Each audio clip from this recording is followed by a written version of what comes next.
ایک اللہ ہے جس سے سارے مسائل آپ کے حل ہوں۔ ہر انسان کے پاس ایک حد ہے۔ تو میں بتا رہا تھا کہ میرا اللہ سنتا کیسے ہے، دیکھتا کیسے ہے، اس کی مثال دی۔ یرا دبیب النملۃ السوداء علی الصخرۃ الصماء فی اللیلۃ الظلماء، کہ تیرے رب کی نظر ایسی طاقتور ہے، کالی رات گھنگور گھٹا ہو، کالے بادل، کالی رات، کالا پہاڑ، کالا پتھر، اس پر ایک کالی چونٹی جا رہی ہے، اس کے اوپر بھی گھاس پھوس اگا ہوا ہے۔ تو میرا اللہ یہ نہیں فرما رہا چونٹی دیکھ رہا ہوں، میرا اللہ فرما رہا ہے چونٹی کے قدموں سے جو لکیر پڑ رہی ہے تیرا رب وہ بھی دیکھ۔ کیا دیکھنے والا! اللہ سے جڑے بغیر اور اللہ سے ایک انسان، اللہ کی قسم کروڑ دفعہ کہوں، دنیا میں سب سے آسان ہے اللہ کو راضی کر۔ ایک ٹکا نہیں چڑھی، ایک ٹکا نہیں چڑھی، سب سے آسان ہے اللہ کو راضی کر، سب سے مشکل ہے بندوں کو راضی کر۔ اور اللہ کو اتنی ایک اللہ کی حدیث قدسی سنو، کہتا میرا بندہ لو بلغ الذنوب عنان السماء، تو اتنے گناہ کر کہ زمین بھر دے، سمندر بھر دے، پہاڑ بھر دے، پہاڑ تیرے گناہوں میں دب جائیں، چاند تاروں سیاروں میں گناہ بھر دے، پھر اس کو اٹھا کے آسمان کی چھت کو لگا دے۔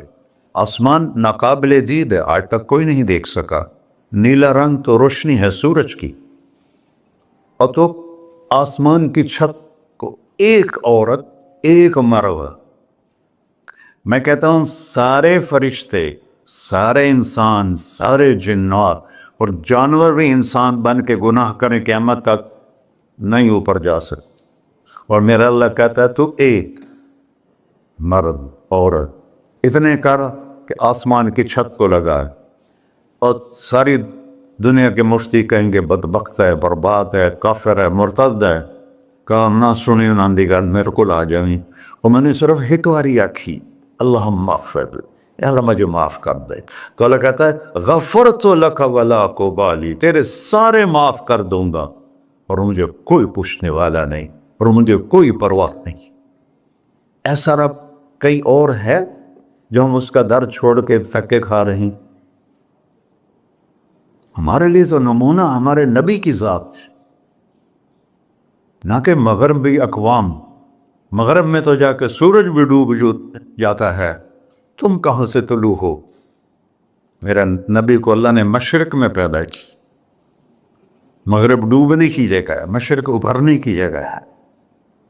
تو آپ جو کام بھی کریں اس کا ایک معیار ہے، اللہ ناراض نہ ہو اور اللہ کے نبی کا طریقہ کے خلاف نہ ہو، تو پھر دنیا بھی آپ کی ہے، آخرت بھی آپ کی ہے۔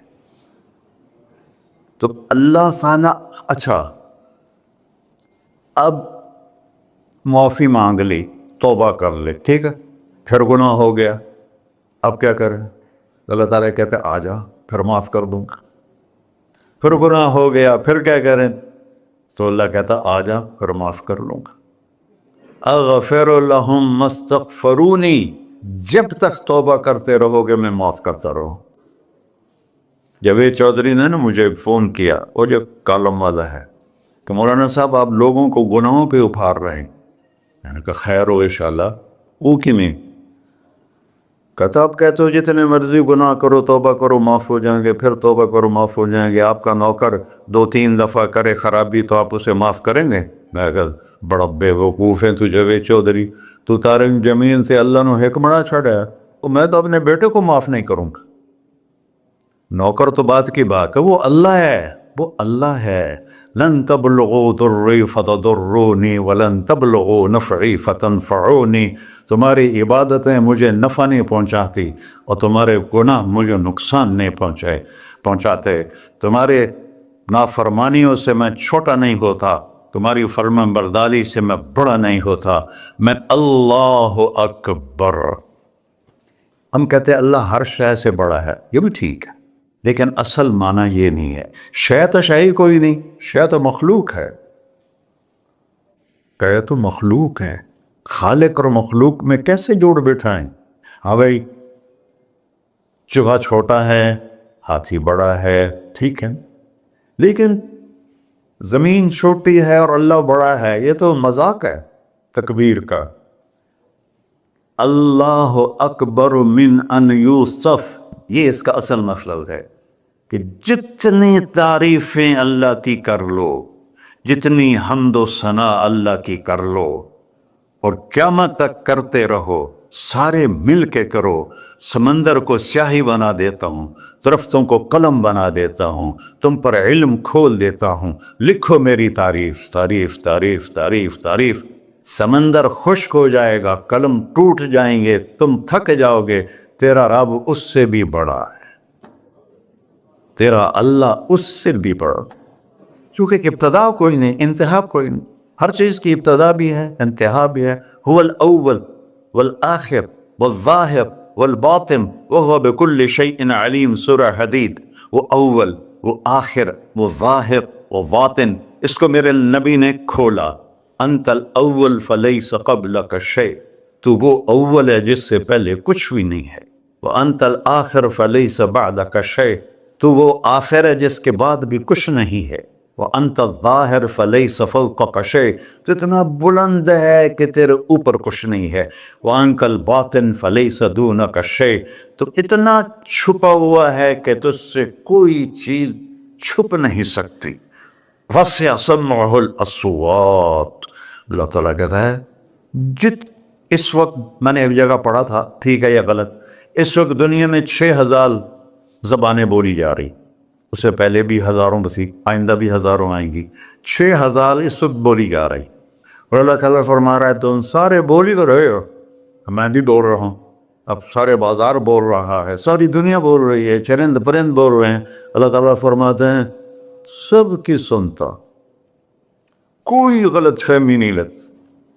تم اول آخر، تم مردہ زندہ، تم بوڑھے جوان، تم مرد اور عورت، تم انسان اور جنات، تم پہلے اور پچھلے، اگلے اور پچھلے، اور خشک اور تر، سارے کٹھے ہو کے کٹھا مجھ سے سوال کرو.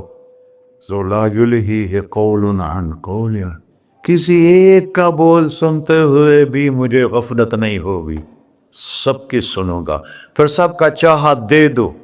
فَأَعْطَيْتُ كُلَّ إِنسَانٍ مَسْأَلَةً، اللہ بھی عجب ذات، اس سے مانگو تو دوستی لگا لیتا ہے، نہ مانگو تو ناراض ہو جاتا ہے.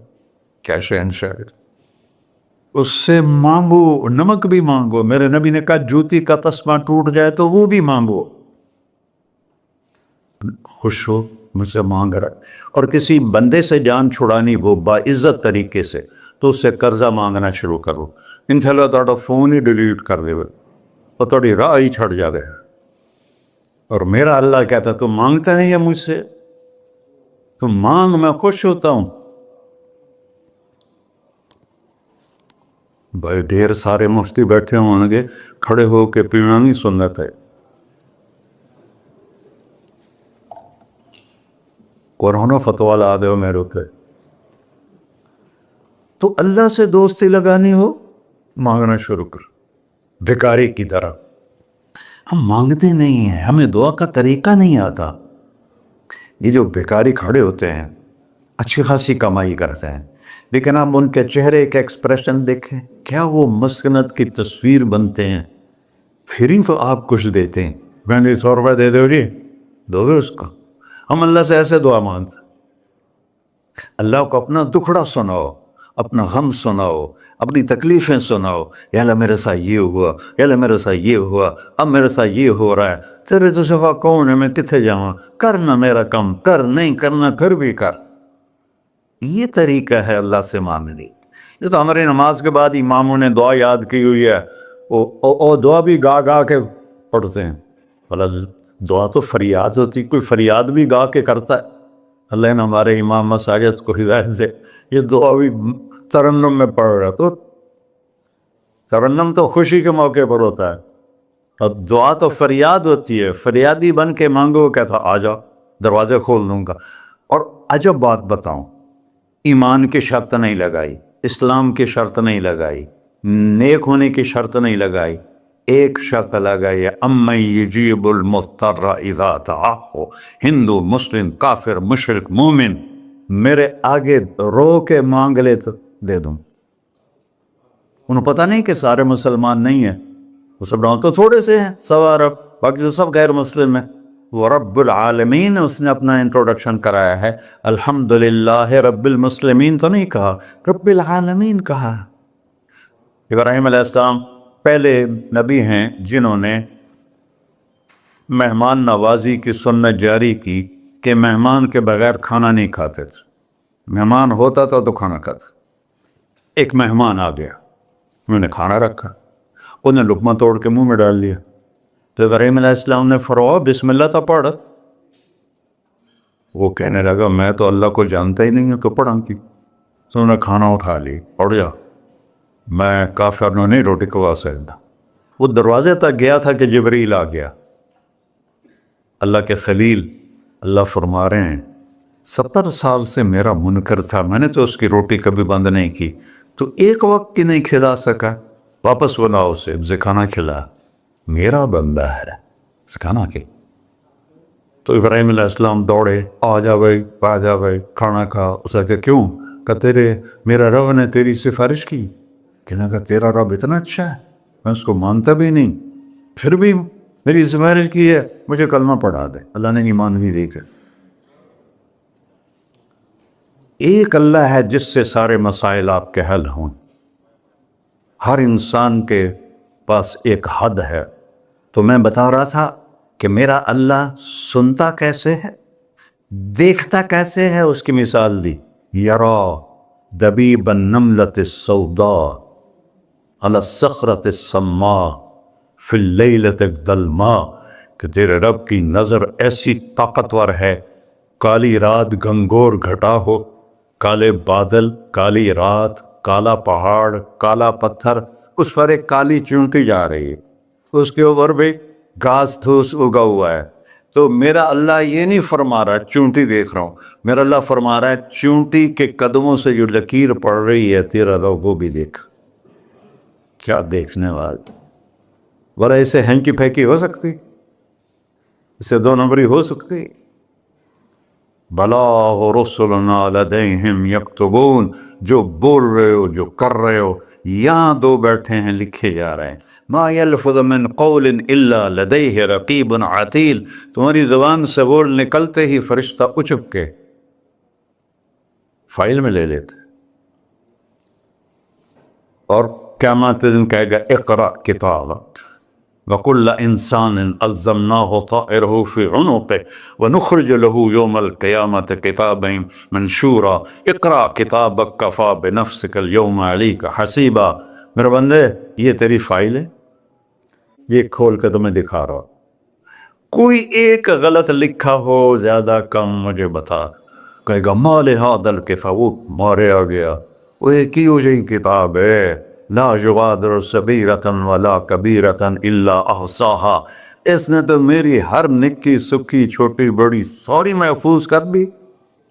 اللہ سے معاملہ ہے، اللہ سے معاملہ ہے، اور اللہ سے معاملہ اللہ کو راضی کرنا کتنا آسان۔ آپ لوگ آپس میں بھی کبھی کھڑ کھپڑ جاتے ہو، بابا من سے معاملہ نہیں کرنا، ایسے یہ نہیں کرنا، ایسے وہ نہیں کرنا، اور پھر موت تک بھی ان سے سلام نہیں کرتے ہو، اور میرا اللہ کہتا ہے ساری زندگی گناہوں میں گزار کے ایک دفعہ توبہ کر، سارے معاف کر۔ ترمذی شریف کا ایک واقعہ سنا تھا، میرے نبی نے فرمایا موسیٰ علیہ السلام کی قوم میں ایک نوجوان تھا مالدار، اس کا نام تھا کفی، روزانہ نئی لڑکی لاتا تھا، رات کو روزانہ نئی لڑکی اس کے کمرے میں آتی تھی۔ ایک رات ایک ایسی حسین لڑکی تھی، اس کے لیے 60 دینار، 60 دینار 4.5 ماشے کا 1 دینار ہوتا ہے، کچھ 250 ماشے کے تولے بنا کر پھر ان کو 3 لاکھ سے ضرب دو تو پھر آپ کو پتہ چلے گا کہ اس کے پاس دولت کتنی تھی اور اس نے خرچ کیا کیا تھا۔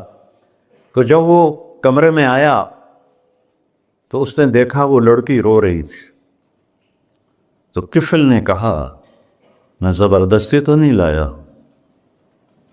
رضامندی سے تیری لایا ہوں۔ تو اس نے روتے ہوئے کہا کفل میں بازاری عورت نہیں ہوں، مجھے بھوک نے یہاں پہنچا ہے۔ جیسے مولی یوسف میرا بیٹا بتا رہا تھا، جب میں طوائفوں سے ملا تو میں نے ان کی درد بھری کہانیاں سنی تو میری آنکھیں نہیں، میرے دل رو رہا تھا، میرا کلیجہ پھٹ رہا تھا کہ ان کو طوائف بنانے والے یہ بڑے لوگ، غریبوں کی عزتیں بکتی ہیں۔ اس وقت جب مالدار لوگ سخاوت چھوڑ دیتے تو غریبوں کی بیٹیوں کے ماتھے کا طوائف کا تبا لگ جاتا ہے۔ اور اس قدر میں نے ایک کو کہہ دیا بیٹی، وہ رونے لگی۔ مولانا صاحب سان تک کوئی بیٹی نہیں آتا تو ایڈے وڈے عالم ہو، میں نے بیٹی آخر ہے۔ ہاں انشاءاللہ کافی ٹائم۔ کفل نے جب اس کے آنسو دیکھے تو اس کو بھی رونا آ گیا، کہنے لگا تو میری بہن ہے، اسی عزت سے واپس چلی جا، پیسے بھی لے جا اور میرے لیے دعا کر، میں انسان نہیں ہوں، اللہ مجھے معاف کر دے۔ وہ لڑکی چلی گئی۔ کفل کو نہیں پتا کہ چند لمحے بعد کیا ہونے والا ہے۔ سڈن ڈیتھ ہو گئی اس کی، مر گیا۔ سارا شہر جانتا ہے کہ یہ انتہائی غلیظ انسان ہے اور میرا اللہ اس کی توبہ دیکھ چکا ہے۔ اب اگر یہ اگلی بات بتانے لگا ہوں یہ نہ ہوتی تو اس کو کوئی دفن کرنے نہ جاتا، پتھروں میں دبا دیتے۔ جب صبح ہوئی کفل کے دروازے پر نورانی سطر سے لکھا ہوا تھا ان اللہ قد غفر للکفل، اللہ نے کفل کو معاف کر دے، جاؤ اس کو عزت سے ہمارے پاس پہنچا۔ بتاؤ اس اللہ سے معاملہ کرنا کتنا آسان ہے۔ وہ سارے خزانوں کا مالک ہے، اس کے بتائے ہوئے طریقے کو چھوڑ کر ہم کہتے ہیں کہ کام بنے گا، اور اس کی بتائی ہوئی لائن پر کہتے ہیں کام نہیں بنے گا۔ اوپر اللہ رؤوف الرحیم، نیچے اللہ کا محبوب رؤوف الرحیم۔